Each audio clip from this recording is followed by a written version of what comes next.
In today's video, I'm going to teach you how to edit shared documents in Dropbox.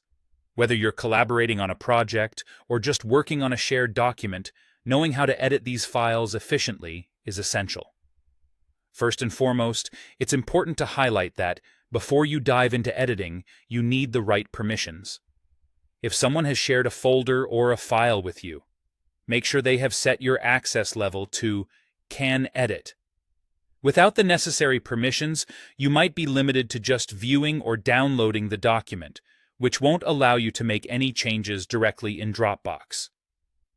Now, let's break down how you can verify and, if necessary, change these permissions to allow editing. Begin by navigating to Dropbox.com in your preferred web browser. Once you've logged into your account, look for the specific folder or file you wish to edit.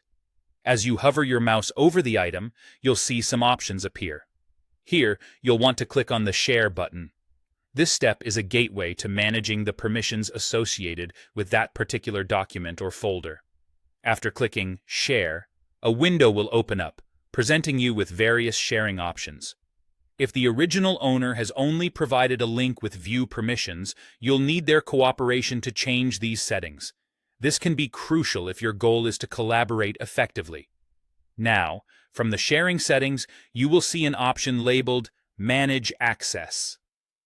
Clicking on this option brings you directly to where you can oversee who can interact with the document and how they are permitted to do so.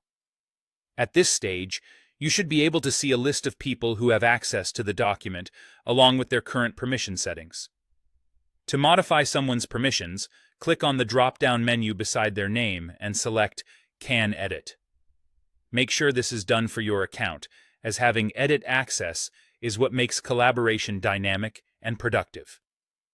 It's a great idea to double-check this setting, particularly when there might be multiple editors involved in a project. In instances where you encounter any difficulties changing permissions or managing access, it might be worthwhile to consult the original owner of the document directly. Sometimes, systems can be a bit finicky, or settings might need to be adjusted on the owner's end to facilitate smoother management. That's it. With these permissions aligned properly, you should now be able to edit the document without any issues, directly from Dropbox. This should enable seamless collaboration, whether you're working alone or in tandem with others on a shared project. Remember, effective collaboration hinges on having the right access, and now you're well equipped to manage those settings like a pro. Thank you for watching. If you found this video helpful, be sure to like and subscribe for more useful tutorials. Have a great day ahead.